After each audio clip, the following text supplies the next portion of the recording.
Good morning, it's good to see you. We're in Palolem. Today we're going to just have a walk around and have a look at the place, really. Hopefully we'll find someone to talk to.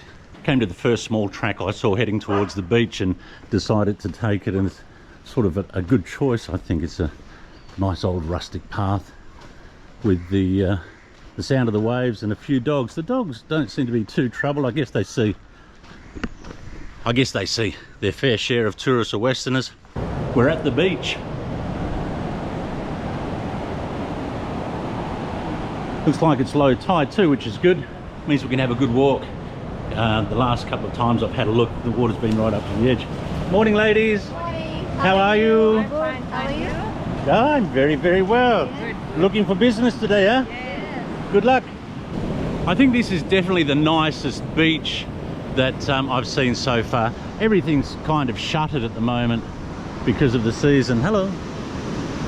Everything's shuttered at the moment because of the season, but you can tell it's a lovely place. Of course, the beachfront is sort of crammed full of rooms and restaurants and bars, but that's the way it is now in this area.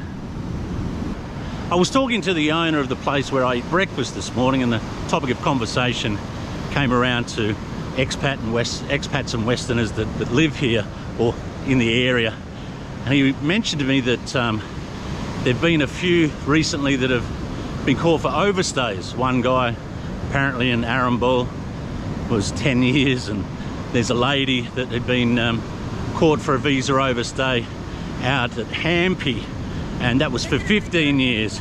She was living in a cave out there, and there's a woman I know who lives in a cave out in Hampi. Her name's Nira, and she's a Belgian woman that came out here years, decades and decades ago, and she's looking for that spiritual enlightenment and studying Hinduism, and I forget the term given to women, sadhus. Is there such a term? And I wonder if it's her, because she featured in a film called Hippie Masala, which documented Westerners that had come over in the 60s and 70s and didn't leave. They just stayed. There was an Italian guy and Dutch guys, so yeah, the visa overstay thing is, I don't know. For some people, maybe they have no other option. Maybe they can't go back to their home country for whatever reason. Maybe they've got no support, no sponsorship, no one to help them if they run out of money. I guess we all have moments in our life where we aren't thinking too clear and not having some emergency resource if you're long term out here. There's so many stories on GoFundMe or other fundraising platforms of people who find themselves in hospital or with a visa overstay or other problems, and they have no backup. They've spent so long here that, I don't know, time got away from them, or they just didn't plan. Wow, that was intense. This big doberman just launched itself out from behind some bushes or off behind a wall and went for me. There was a guy who, you can see him still guarding the dog right at the top of the beach there. Wow. Woo. Never a dull moment. Here's another view. I've just come round to that southern point or headland at the southern point of the beach. It's a lovely beach. I get it now. I get like it. It looks a little bit unpleasant to the eye, I guess, because it's all shuttered up, but I do understand why people rave about the beach and its setting and location. It's really pretty. We'll have a look around on this second beach, little beach that happens here, see if we can work our way through the rocks.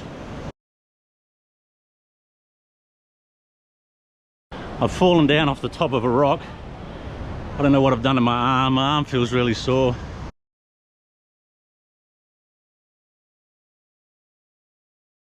One kind gentleman rushed over and helped me, and they're going to try and attend to it, I think, but I don't know. I think I might head inland. The beach hasn't been very kind to me so far. Ugh. My elbow hurts more than anything. Yeah.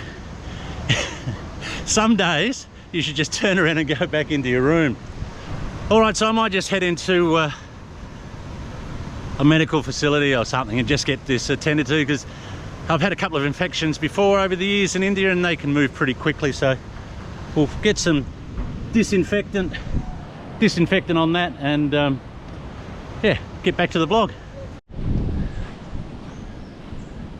I haven't tried to get off the beach this way before, but it's quite a nice little waterway with a little bridge. I'm hoping it'll lead me into town where I can get a tuk-tuk or a rickshaw. Most paths lead to somewhere. The thing that actually is hurting most is my arm. I have a plate and 6 screws holding my right forearm together after an incident in Cambodia many years ago, and that's taken the brunt of the fall on a rock, and I wonder if I've just jarred it a bit. It's not, you know, I haven't rebroken or anything like that. It's just yeah, just when you move it, it just smarts a little bit. I wonder what the rest of the day's got in store for us. Can only get better from here, can't it? Still on our way to a rickshaw to get to the hospital just to disinfect this cut. But it's a lovely little lane I've come across. Good morning, madam. How are you?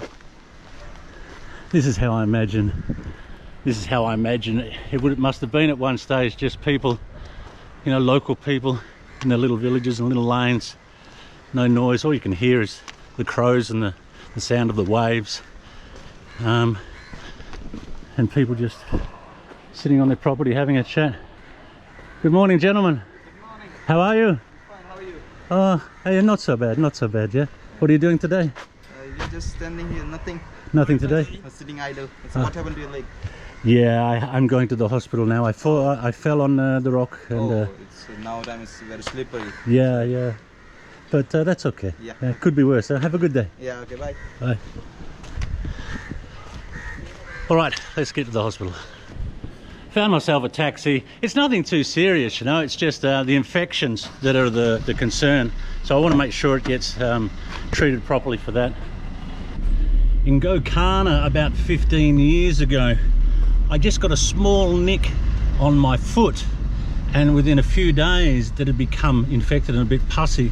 And a few days after that it got really quite bad.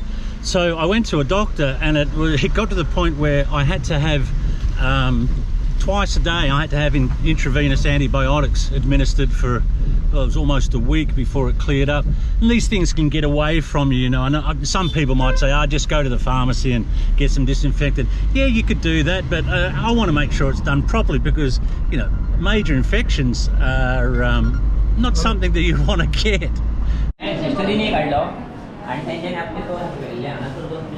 So I've just come in to get, it's just me, not here. So that's where I've just spent a considerable amount of time. I'll tell you the procedure. I'll show you my leg now that YouTube won't censor it. That's the result. So what happened was I walked in, line up at casualty, make sure you're not getting in front of anyone that's really serious. They call you in. I was pretty well straight into casualty. It was very quiet, there was hardly anyone there. They treated it, thought about a couple of sutures in one part of the graze gash. I said, look, don't worry, I think it'll be fine, just put some pressure on it, bandaged up. Got a tetanus shot, it was disinfected, it was dressed. Then I had to go to a blood pressure station and then I had to go to a window and fill out a form with my details. That took a little bit, and then I had to line up and wait for the blood pressure doctor or nurse. Had to wait there for a little while. Part of the procedure is you've got to get your blood pressure done. Had my blood pressure done, 130/80, and then from there I had to see the doctor. The doctor had a very big queue. There were a lot of people. There were 2 doctors, but there were a lot of people. I had to go to the doctor to get the antibiotics that I needed. So I went to the doctor to get the antibiotics. That was a long wait, that one. And then I had to go to another window to get my medication. Here's the thing. That all cost me 35 rupees. That cost me 35 rupees. There was no charge for the treatment. There was no charge for the consults. There was no administration fees, taxes, anything like that. The only thing I paid for was my antibiotics. On the upside, the regional hospital, or the area hospital, is in Canacona, which I haven't been to. It's a bustling little spot with a lot of activity, so I might grab a coffee and just sit down and relax for 10 minutes, and then let's have a bit of a walk around. I get the feeling I'm in the middle of Canacona now, and it's a really colourful little place on the corner. Fruits and flowers and repairs. Doesn't matter which Indian town you're in, it's never dull. Hairdressers, there's a doctor there as well. Oops, sorry sir. This looks like a little religious.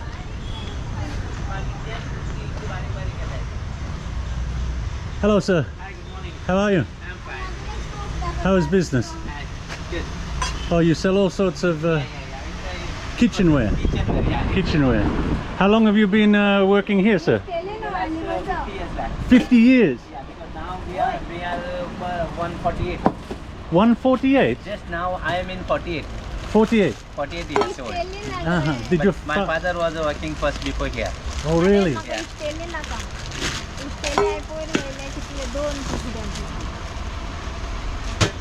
Very nice, very nice. And your family, sir, children? Yeah. One daughter and one son is there. In school or now working? No, he is working on training ship. Trainer is there now. Oh, yeah. Yeah. Oh, very nice. What is your good name, sir? My name is Omdev Ganachari. Oh, nice to meet you. My name is Wayne. Thanks. I'll let you get back to business. Thank you, sir. Felt a little bit awkward with the lady trying to buy stuff, and it was a bit rude, really. Hello, sir. How are you? Yes, fine. Everything okay, gentlemen? Yes. Thank you. What are you doing today? Nothing, we are free, no business, nothing. No business? No. Where did the business go? No, it's off season, no? That's why. Off season? Yeah. You're dealing with the tourists? No, yes. No, not. We are the goods vehicle. Yeah. You are, sorry? Yeah. We are goods vehicle. It's goods vehicle. Goose raker? Yeah. I don't know what that is. Yeah, this is called goods vehicle. Especially for goods. For goose? Yeah. Like the bird? Goose? Not goose. Goods. Cargo. Oh, cargo. I see. You take everything, yeah? Yeah. Okay, good luck, yeah? Yeah, thank you. I thought he was carting geese. Oh, Wayne. Who would think that I can string more than 2 or 3 words together sometimes? Find it hard to understand. Just see some ladies carrying some. Hello. What is this, ladies? Flowers. Flowers? Yeah. What is it for? For trees? For the temple? Yeah. Oh, for the temple. Today you're going to the temple, yeah? Okay. What do you call it? Jayo. Jayo. Okay, thank you very much, yeah? Jayo. Just one observation in the short time I've been in Goa is I found Goans across the board to be very, very pleasant people.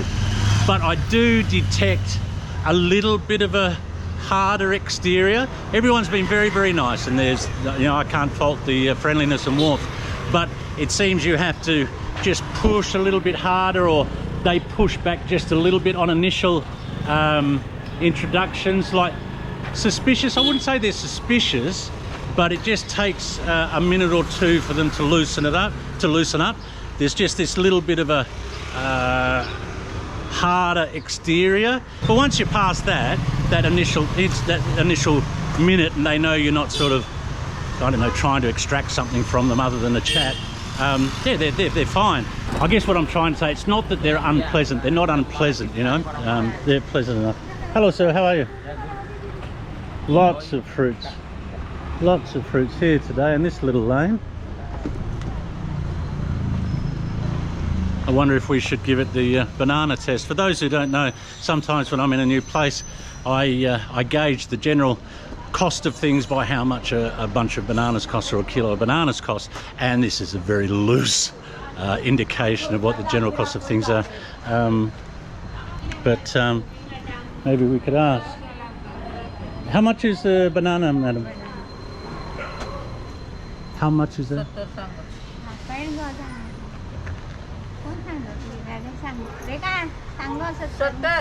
How much is it? 20. Sorry? 70. 70. Okay, I take it, yeah. I'll take that at 70. What's that? $1.10, $1.20? And I'm confronted with the problem now that I don't have small money, or do I? I do, I think. 50, 60.